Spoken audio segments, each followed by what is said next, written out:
Hallo und herzlich willkommen bei whisky.de, dem Treffpunkt feiner Geister. Und ich bin heute hier bei Auchentoshan. Man kann es hinter mir schon sehen. Und es ist eine wunderschöne Lowland-Brennerei auf dem Auchentoshan Estate. Also ein großes Farmland früher, und heutzutage ist es nur noch Brennerei. Was schön ist bei Auchentoshan ist, es ist eine Lowland-Brennerei und sie ist sehr, sehr nah bei Glasgow und sie ist noch näher am Flughafen. Also man kann vom Flughafen, wenn man dort irgendwie rauskommt und 5 Minuten Zeit hat, kann man sofort zu Auchentoshan fahren. Und ja, es ist wirklich nicht weit entfernt. Ja, was kann man noch sagen? Ja, gehen wir einfach mal auf die Geschichte ein. Es gab früher 1800, gab es hier eine Brennerei, die hieß Duntocher. Und es gibt ein Dorf, das ist 6 Kilometer in die andere Richtung. Und ja, man hat hier im Grunde schwarz gebrannt und man hat sie so genannt, dass man die Brauerei oder Brennerei etwas woanders vermuten würde, dass man sich so ein bisschen hier versteckt hat.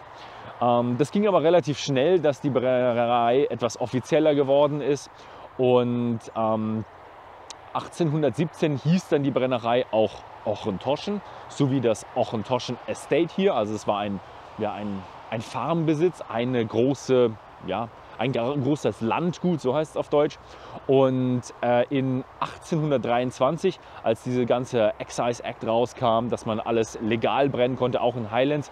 Eigentlich durften sie vorher ja auch schon legal brennen, mussten halt nur ziemlich viele Lizenzen zahlen, deswegen haben sie schwarz gebrannt. Und 1823, an einer der frühesten Datum, haben sie sich dann dafür entschieden, auch legal zu werden. Genau, also das ist dann das erste, wo sie dann in den Büchern von der Regierung auftauchen. Was sie aber auch noch haben von 1823 ist eine Aufzeichnung von einem Ingenieur namens Mr. Thorne. Und der hat ihnen eine Intermediate Still verkauft. Also das ist für sie die erste Aufzeichnung, wo sie sagen können, okay, da wissen wir, dass dort Dreifachdestillation stattgefunden hat. Das ist ein großes Thema bei Auchentoshan. Die sind sehr stolz auf ihre Dreifachdestillation. Und ja, das ist der erste Zeitpunkt, an dem sie dreifach destilliert haben. Die Brennerei wurde dann 1-2 Male verkauft an Brauer, Weinhändler und so weiter und so fort. Was auch noch ein sehr einschneidender Moment war, war der Blitz oder die Schlacht um Großbritannien, die Luftschlacht um Großbritannien. Denn Glasgow war einer der großen Marinestützpunkte des Vereinigten Königreichs. Und hier wurden viele Schiffe repariert, gebaut. Also der ganze Fluss hier in Glasgow sind einfach große Werften, wo dann Kriegsschiffe gebaut worden sind. Und die deutsche Luftwaffe ist 1941, haben sie Luftangriffe geflogen, aus Norwegen rübergeflogen und haben dann hier versucht, Marinewerften und Treibstoffdepots zu bombardieren und zu zerstören. Die Briten haben natürlich versucht, das Ganze Gegenmaßnahmen zu machen und haben dann verschiedene Straßen anders beleuchtet, um dann die deutschen Bomber davon zu überzeugen, hey, diese Straße ist nicht die falsche Straße, das ist eine viel größere Straße, weil die ist ja viel heller. Und damit haben sie dann es teilweise auch geschafft, die verschiedenen Bombenabwürfe falsch zu lenken. Und einer der Bombenabwürfe ist dann auf einem der Lagerhäuser eingeschlagen und hat das gesamte Lagerhaus zerstört. So ist die offizielle Story. Also wenn da ein Lagerhaus zerstört wurde, da waren sicher noch ein paar Fässer übrig. Ich glaube mal, die Regierung hat sich gesagt, okay, die haben so viel Schaden, da drücken wir mal ein Auge zu und dann können sie die Fässer, die sie da unten noch aus der Asche rausziehen können, die noch gut sind, die können sie dann einfach so verkaufen. Und ja, in den Aufzeichnungen, in den Lagerbüchern von damals sind weite Teile sind einfach ausgestrichen und einfach nur drüber geschrieben, Lost to Enemy Action. Die Lagerbücher gehen dann 1948 dann wieder weiter.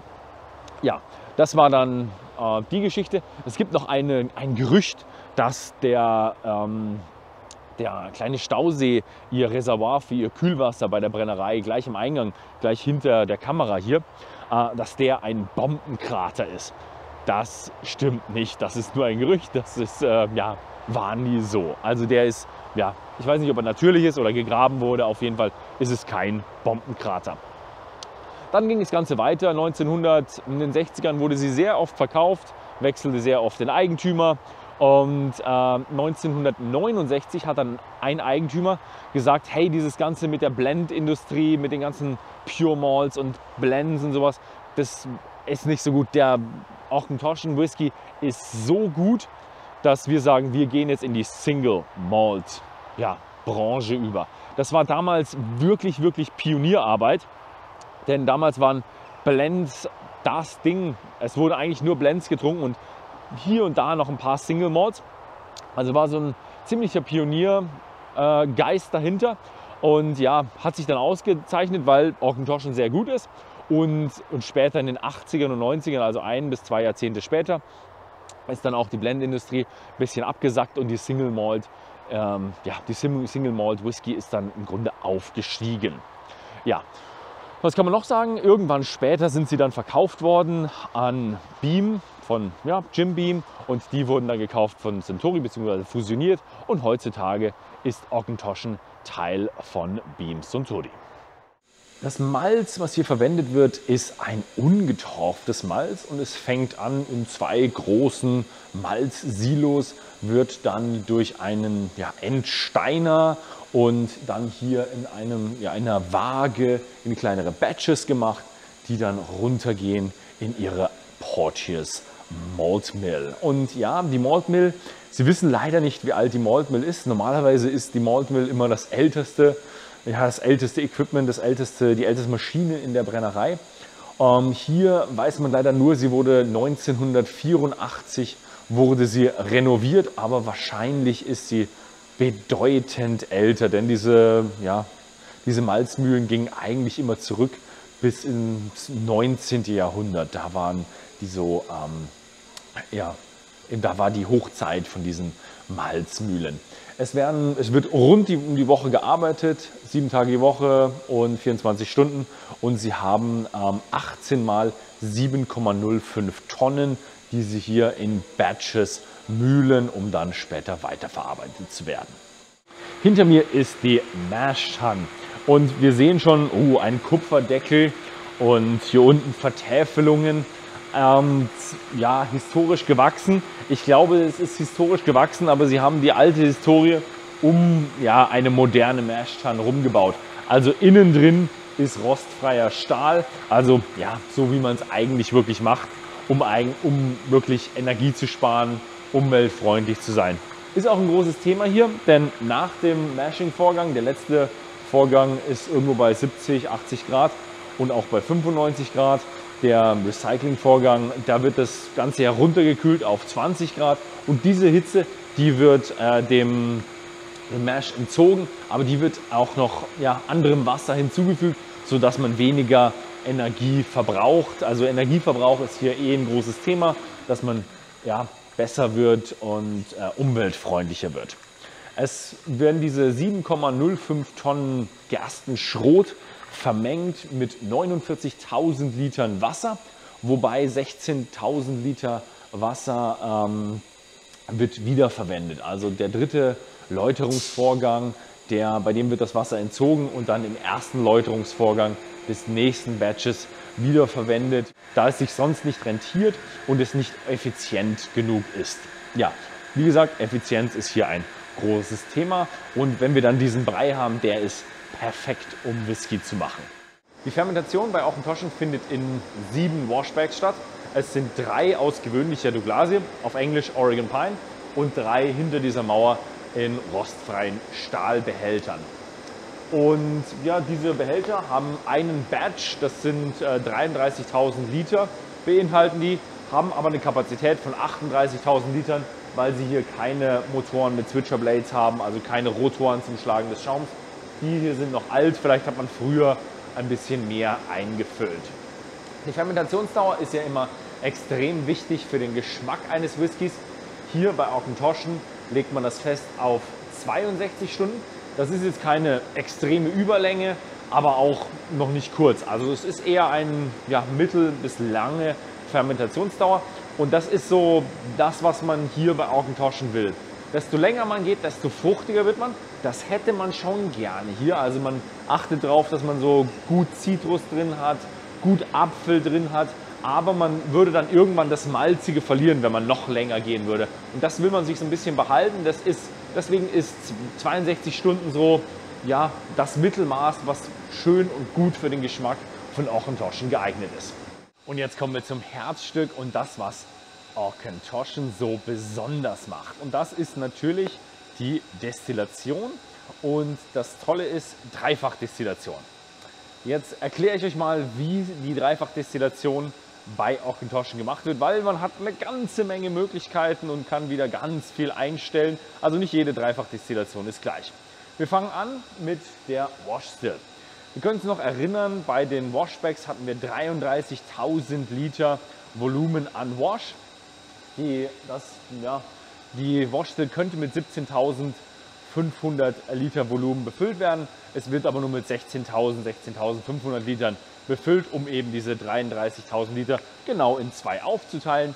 Und die Wash Still ist ja eine normale Wash Still. Man brennt relativ schnell. Man brennt hier von circa 50% irgendwo runter bis 1%. Normalerweise brennt man bis 0%, bis gar kein Alkohol mehr durchkommt. Aber ja, das ist jedem selbst überlassen.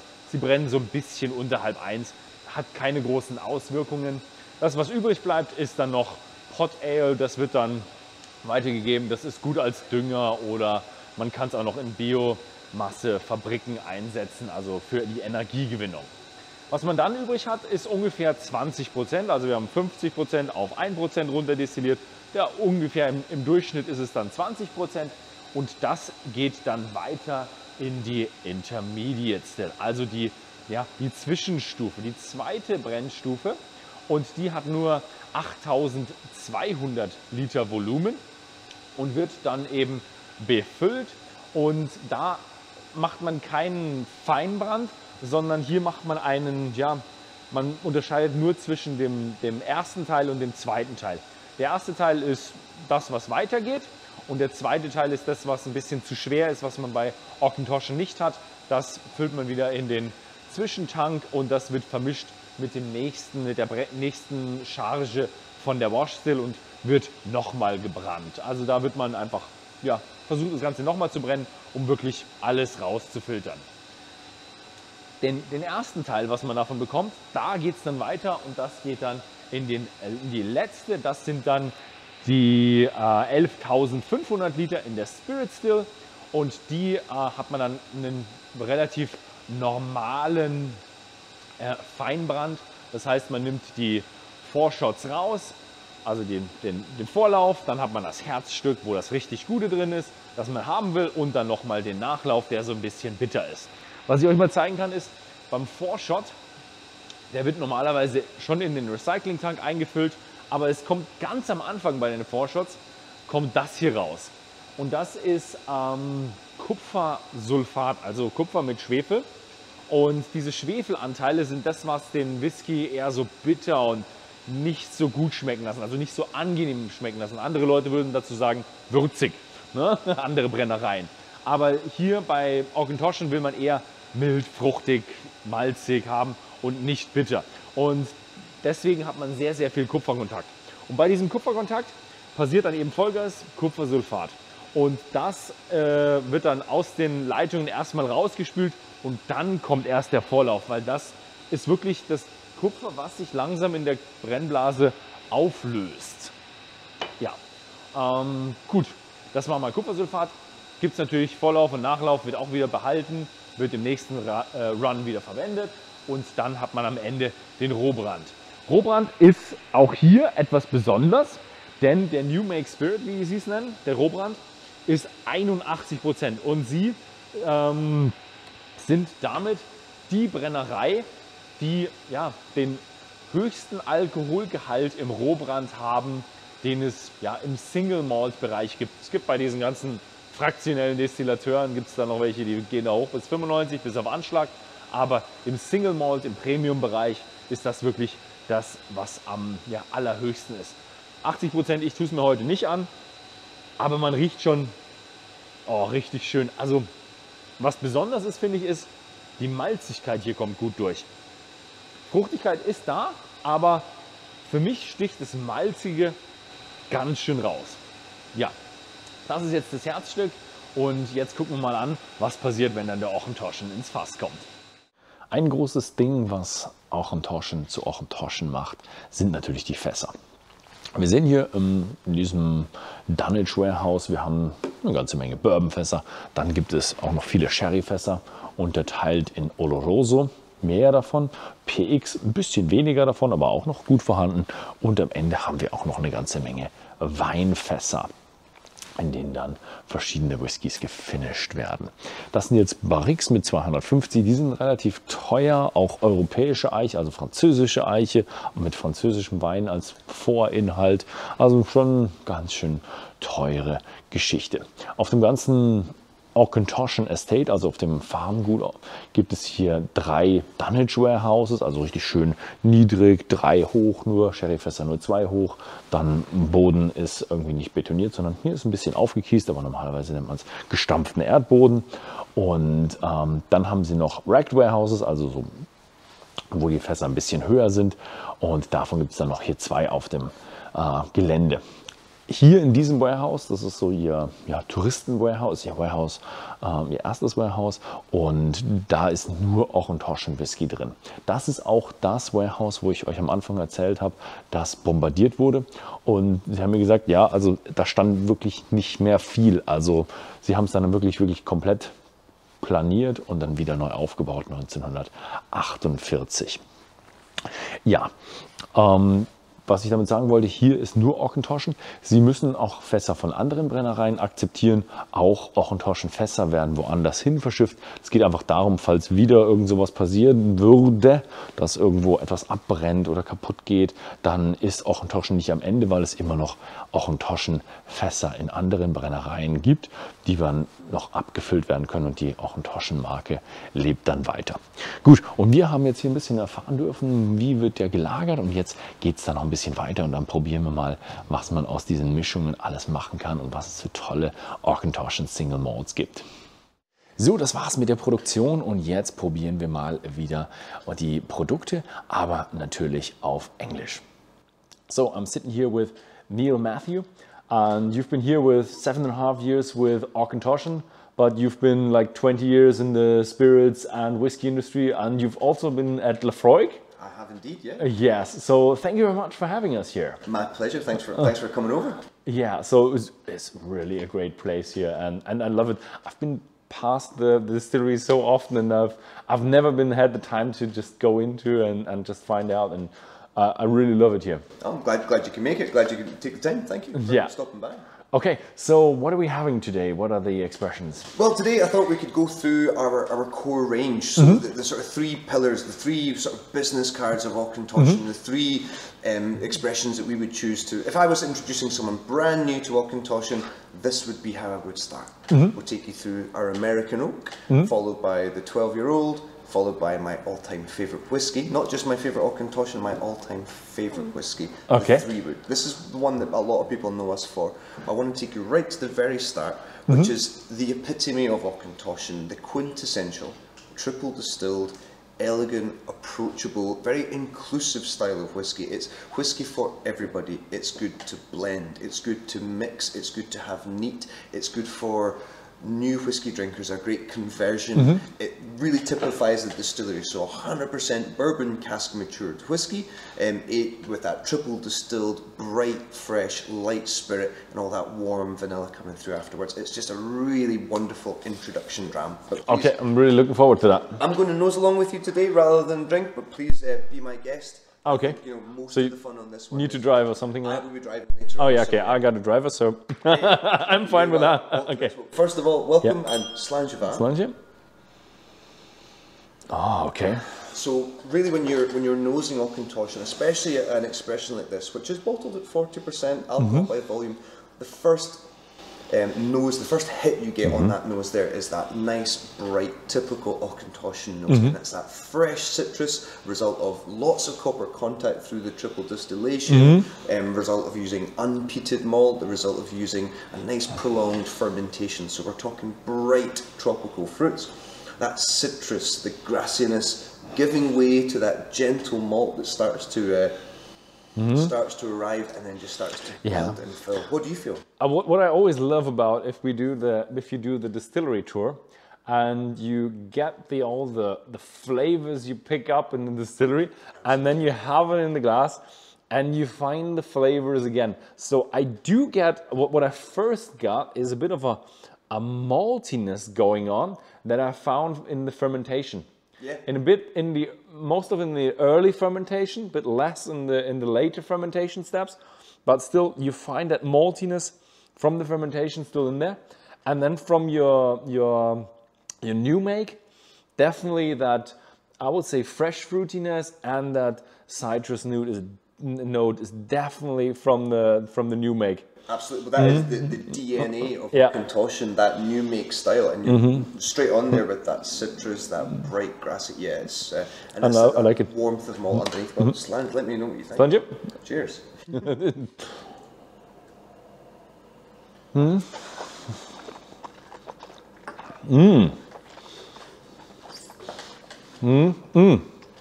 Think of this like your first welcome to Auchentoshan. It's there to be light. It's there to say hello, have a taste, and get on with the rest of your day. When I had it in my mouth, it was you had quite an oak intensity going on. Yeah. Or just when you swallow it, you realize, okay, roundness, gentle, easy. You have the nice flavors. But when I have it in my mouth, it's more banana a bit, and yeah, you do have tropical fruits in there, a little bit of citrus in there, but it's much more fresh in the nose than it's in the taste. So that's when that rich, that oaky spice starts to hit, and then that malty base note really comes through on the palate. So it sort of offers up all the freshness, and then it descends into that. And what I like to think is it sort of takes you on this wonderful wave of bright freshness, and it ends back down in the malt. And again, it's a celebration of Auchentoshan and the Beam Suntory position, the fact that we can guarantee a 100% bourbon casks. This averages at about 80% first fill bourbon for the expression. So we have some really well-performing, brand new, high-quality American casks. Makes for a very, very welcome introduction to the range. So, a little bit of a question for in between.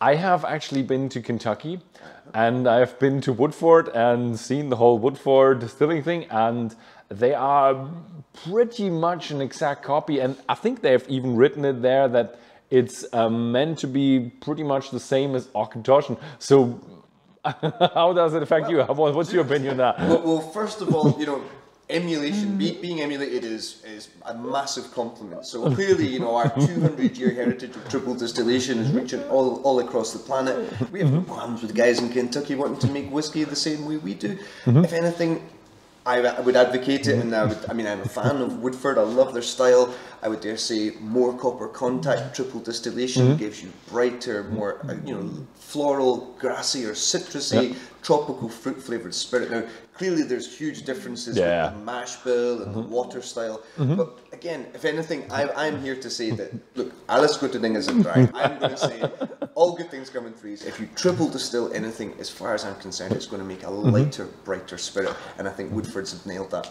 Okay, yeah, so no hard feelings, it's just, so you can see the master when you see that he is being copied. Absolutely. And you know what? If the guys from Woodford's want to come over and learn a thing or two, bring a few bottles, be my guest. Yeah, I would really like to know. It's such a long time ago, and I've been there. If they have the same process as you, but I don't think so. I think they have the shape is similar, but I think the rest is pretty much different. Yeah. So this was American oak now. Now we come to the 12 years. So how is that? So think of this as the heart of the core range. This is our all-rounder. If you were, say, a relatively well-versed whiskey taster, I would maybe point you in the direction of our 12-year-old as a great example, again, of the distillery character, with just a little bit more maturation, a little bit more effect of time in the cask. Also now we're bringing together two barrel varieties. Rather than sticking with exclusively American oak, we now have ex-bourbon barrels as well as ex-Oloroso sherry. Now the ratio here is about 80% bourbon. Again, we're still really promoting that nice dry and lifted flavour, but then we're bringing in some warming spice, a little bit more fruit from the Oloroso. Now again, these are matured separately, hence the 12-year age statement, so we're maturing past 12 years separately and then bringing that marriage together, creating just this nice harmonious balance. But please, again, be my guest. It's a... For me, one of the, it's a a real all-rounder. It's a whiskey that not only is great for mixing, again, that's something we advocate here, that Auchentoshan can be enjoyed in a multitude of different serves. I love getting this as a tall glass, loads of ice, ginger beer and cherry brandy with fresh lime juice. Absolutely delicious. It's called a Tokyo Sugar, a really great cocktail. On its own, effectively those flavours are amplified by that cocktail. So for me, this is all about that gentle warmth of bourbon, and then the spice and the fruit and that ginger starts to come through from the Oloroso. But this one does the talking. Yeah, I feel it's a bit more damp. You definitely realize the first thing that you have a sherry cask in there, and but still, yeah, very gentle. Yeah, very gentle. And again, the spirit character is there up front, so on the nose you're still in that sort of, what I like to think of as the green part of the SWRI flavour wheel, all the grassy, citrus, bright, fresh, clean tones, giving way to more of that spice, and then that oak spice comes in, and you realise, oh hello, there's something in there that's not just bourbon. Yeah, but the spiciness, as you say, it's going right to ginger. We have, it's a spiciness, ginger can also be fresh, but spicy. Ginger is a fresh ginger note in there. Yeah, definitely. Absolutely. Yeah, I mean, almost like there's a pink ginger kind of vibe to it. There's an aromatic ginger definitely, as well as that spice. But it's soft, it's rounded, and I wish I was joining you, because this is all about the texture on the palate. Now again, when you get past that sort of 12-year maturation, for almost all single malt, you're getting that wonderful barrel softness. Bear in mind, we've had the advantage of triple distilling this before it was laid down. So again, we're starting with a very fresh, soft spirit. It's aging with very efficient casks. So what you get is this, spirit that is ready to mature. The 12 years is really an acceleration of all those wonderful flavours, and what you get as a result is just a really harmonious drama.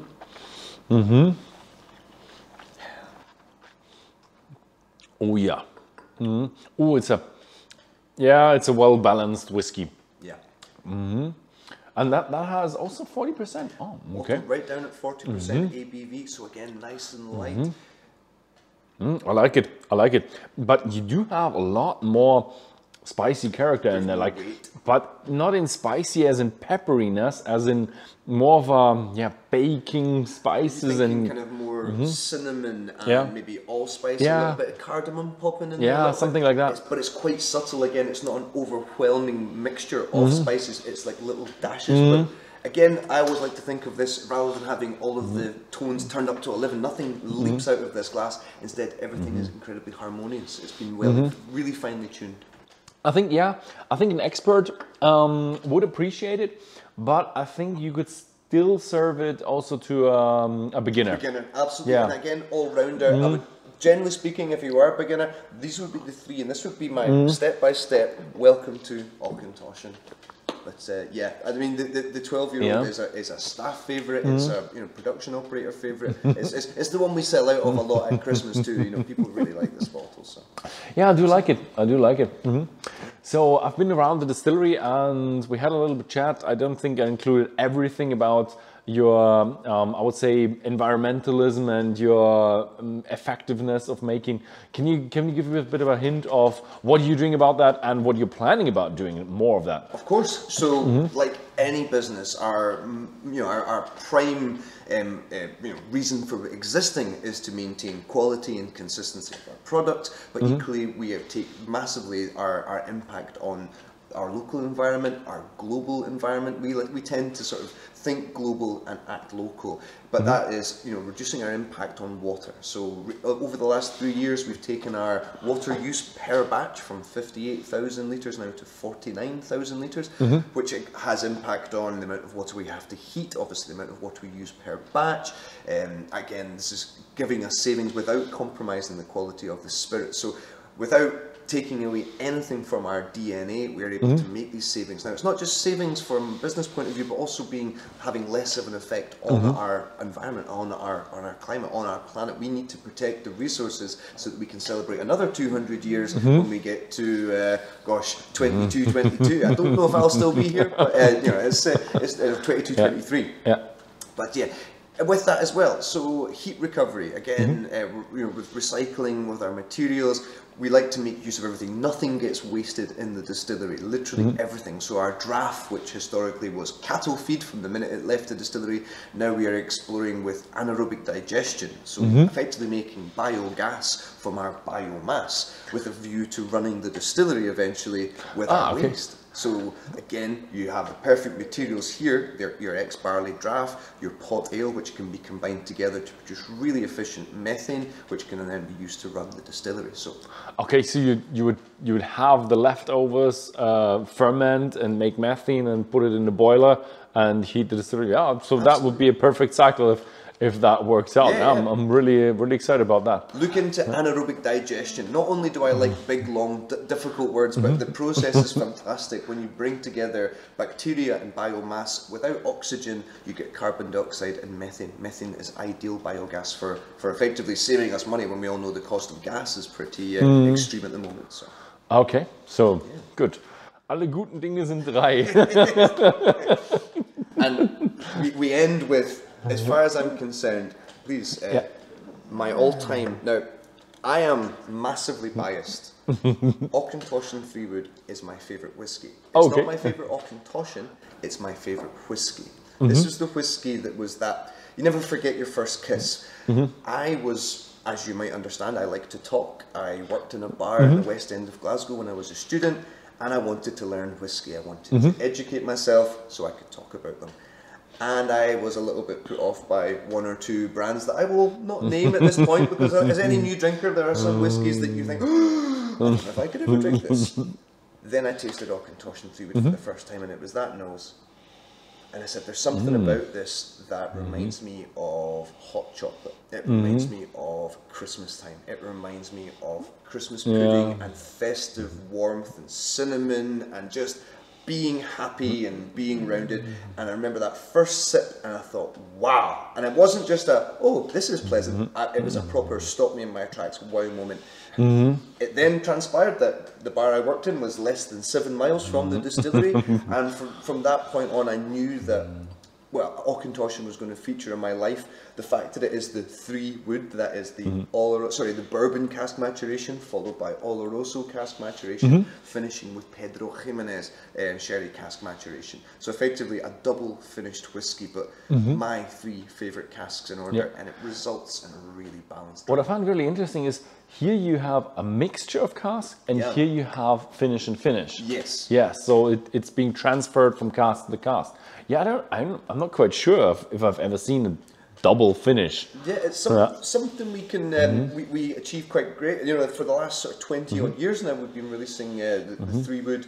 It's a great way of effectively layering flavours. Now we actually have another expression which has a similar barrel or cask ratio, which is known as the dark oak. It's part of our GTR range. But that is a marriage, so that is bourbon barrels mixed with Oloroso barrels, mixed with Pedro Jimenez barrels, and it is a massively different whiskey. Unlike the 3 Wood, where you're literally getting your degree of bourbon maturation. So all those wonderful gold, vanilla, bright, fresh flavours, much like what we had in the American oak. Then we age in Oloroso, and we're bringing in similar spices to the 12. I think creating this is a bit more difficult. Here you can mix and match till you find the right spot. Here you have to wait until you have to find. This is all about timing. Yeah, this is about balancing and re-describing the recipe. With the 3 Wood, it's about aging it not until we hit a statement. Notice there's never an age statement on 3 Wood because we want to get those perfect bourbon flavours. So literally cook it until it's just right, and then transfer to Oloroso. Allow those flavours to develop till we get to the right degree of intensity, and then we go for the 3 Wood. For the Pedro Jimenez, giving us that wonderful, fudgy, spicy, rich finish. Yeah, this is one that you probably enjoy beside your chimneys. It just feels like what you would have next to a chimney in a cold winter evening. It's just like you have your baked spices, but somehow it feels a little bit like there's a bit of a chocolate and raisin added to it, and even more rounded off, I would say. It also makes for killer old-fashioned. If you were to substitute your bourbon and use 3 wood, it really does work. But on its own, it is just a big, like we say in the industry, a sherry bomb. You know, consider the American oak as your aperitif. It's Friday night, you're getting together, you're maybe mixing some cocktails, having light, bright whiskies. 12-year-old, that's your all-rounder. That suits so many different applications, and you're absolutely right. You know, cut to the last dram of the evening, sitting by the fire, dark side of the moon is playing, you've lit your cigar, you've got your big glass of 3 wood, it's the perfect place to be. This is really, as you said, sherry bomb, it's really heavy on the sherry, and it's strange where you have it in your glass and you think like, is it Oloroso, is it PX? Yeah, it's both. Yeah. But then on the nose you get this almost threat of like supreme sherry intensity, but then on the palate it's still light and lifted. That DNA is still there, that crisp freshness. But now it's for me, I think the Oloroso and Pedro Jimenez are the perfect foil for that bright spirits character. What I do like about it is it's very, very round. You have that sherry tone to it, you have the triple distillation, so it takes all the edges off. You have a little bit of that citrus character left from the distillery, but it's just I would say afterthought in that whole sherry goodness that's going on. Absolutely, it does it. And it leaves that trail behind, so you're still tasting it, and then it's done. Oh yeah, yeah. It's quite enduring, yeah. Absolutely. So yeah, I think that was it. Thank you very much for coming. Thank you very much for having us, and yeah, thank you very much for watching. If you like this video, then please feel free to share this video with your friends. And thank you very much for watching, and see you next time.